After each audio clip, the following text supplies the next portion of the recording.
Hello and welcome to Poland Daily Travel. This next series of episodes will take you to Konstantin, just south of Warsaw. It's about 20 kilometers from the Palace of Culture in the center of Warsaw. Konstantin is famous as a spa town. It was started about 120 years ago, and people still go there on a regular basis to take the waters. We'll also stop off and have a conversation and a meal with Nick Richardson at the Park Cafe and Restaurant. This is one of fine outdoor eating experiences you can have in the whole area of Warsaw. The Kolczynski family always makes everyone feel welcome. So enjoy the weather, and we hope you enjoy the conversation. Stay tuned for Poland Daily Travel in the beautiful garden suburb of Konstantin, outside of Warsaw. We sure do appreciate you watching.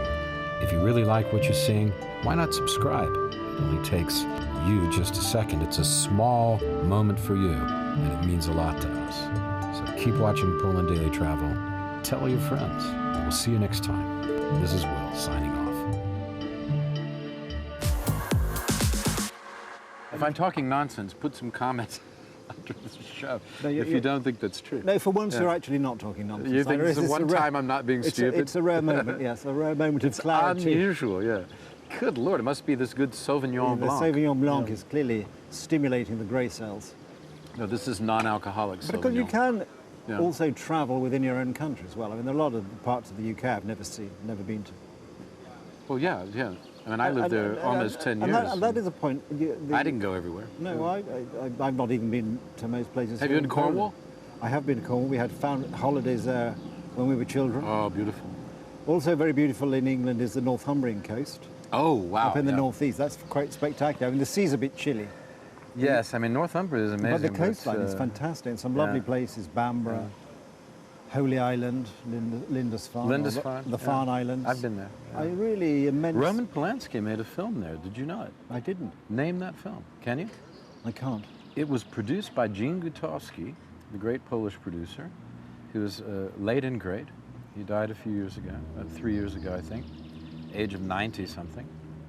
And he produced, it was a film called Cul-de-sac. Cul-de-sac? Yeah, and it was filmed in Lindisfarne. And boy, it's a really interesting film. It's a second of his trilogy he made in the UK. There was Repulsion with Catherine Deneuve that made her a star, and Francois Doriac is in it, her sister. And then there was Cul-de-sac with Donald Pleasance, a name from the past, but he used to play. He's British, but he used to play the villain in a lot of things. Well, he was certainly the villain in You Only Live Twice. Yes, that's He played correct. Blofeld. That's correct. And for those watching, the one in the volcano. That's right. Yeah. Yes. And he was also in The Great Escape, which is relevant because the camp. He's in The Great Escape. He's the guy who can't see very well. Yes, because the camp, of course, is where they. He's the one who's doing all the forging. Yes, he's the forger, right? Yeah, but the camp is actually in Poland. The camp is in Poland. That's right. So it was near Poznan, and it was a real place. It was a real place. You can go and see it even today. It's really funny that people, how many stars in Hollywood are of Polish descent, if you start to look it up, and also, and that's traditionally as well as now, including somebody like Woody Allen, who's part Polish, but Mel Brooks, part Polish. Mel Brooks. And so forth and so on. Mel Brooks is good because whenever I hear that people mention the town Białystok, I always immediately think of Mel Brooks, the character the Max in the the producers, yeah, because the first time I heard about Białystok, I remember when I was in Poland, I thought, oh yeah, that's where Mel Brooks got that name from. Max Białystok. Yes. Or the guy's name was Białystok because the fellow was from Białystok originally. You know, it was Zero Mostel actually in the film. But I was thinking that if you had to name, this is what I wanted to bring up. Something else about Poland.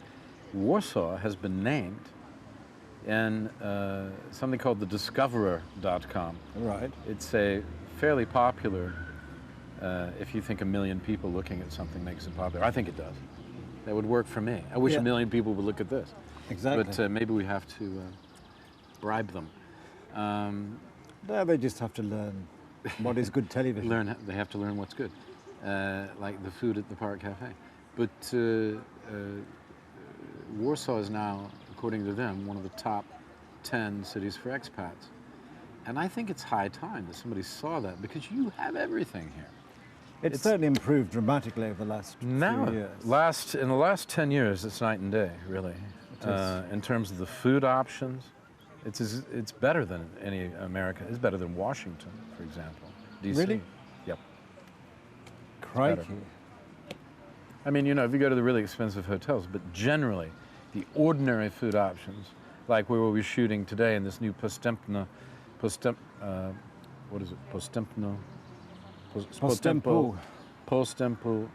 5. Yep. Yeah. This new sort of food place with the axe throwing, which was fantastic. I love those guys.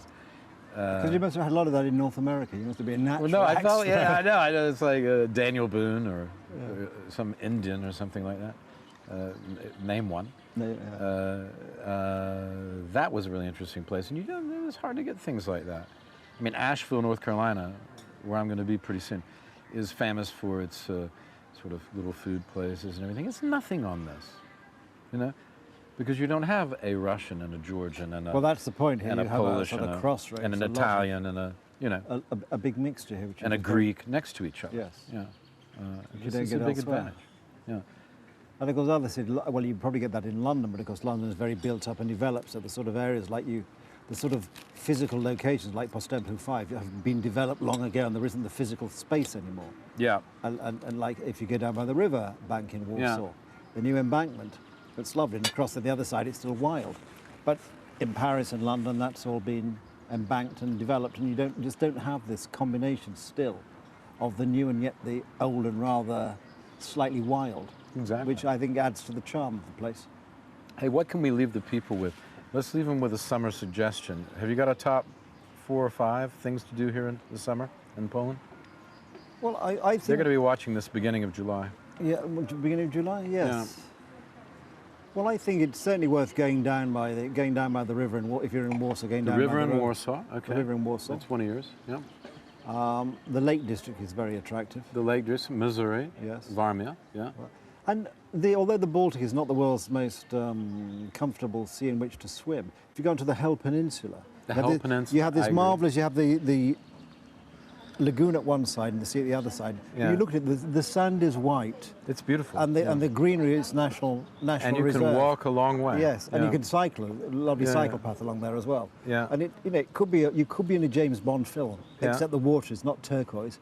And it's actually very cold. But apart from that, Poland still has these sort of rather unspoiled places, which is rather nice. It really does. And they're not overbuilt. That is true, yeah.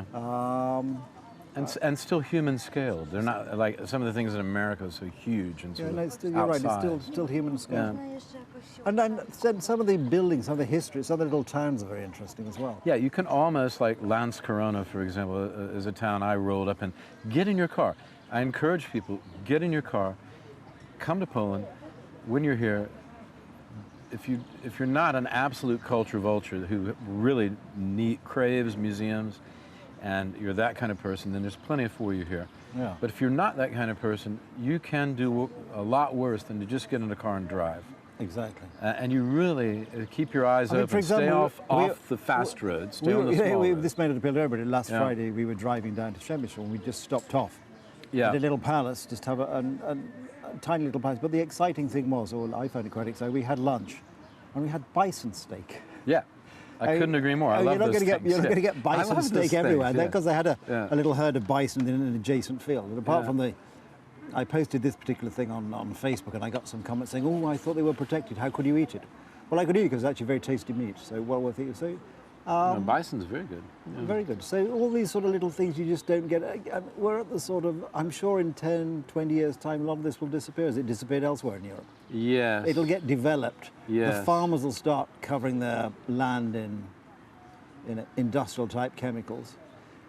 It's going to change. It's going to change. I think there is still some resistance to that here, and I hope it continues. I hope that people really are a bit stubborn and quite a lot stubborn they're about certainly very preserving stubborn, these because things. they're stubborn about the right things. I hope they will continue to be stubborn in a lot of ways, and also about, you know, the right things. And I think I don't know if they will, because everything seems to be, you know, Well, all the exactly. good stuff seems to be going away in many ways. It's Exactly. so odd. Yeah. Exactly. Well, Yeah. that's just life, isn't it? Unfortunately. Called progress by some people. I'm not sure it is progress, really, in many cases. We're losing the humans in all sorts of areas now. We're losing the human scale, the human element. That's right. But I think that's the point, and we could maybe close with this. The point is, as people are looking at this and traveling in Poland and Central Europe and in Europe during the summer, mind the human scale. Get off the main roads, get on the by roads, do the road trips on the by roads, and keep your eyes peeled and talk to the local people. Try to Exactly. communicate, and you will have a much better time. I think Exactly. that really makes all the difference. You know? You're absolutely right. Yeah. Okay. Thanks, Nicholas. Thank you, Will. Good. Okay. Thank you for watching Poland Daily Travel. We're here from Constantian. We are enjoying a beautiful lunch, quite light, but a beautiful lunch. Nicholas is going to dig into his hamburger now. That is yes. a real hamburger. Here in the beautiful Park Cafe and Restaurant. Stay tuned for more exciting stuff from Poland Daily Travel, and maybe even something from the United States of America. I'm planning a couple of surprises. See you soon.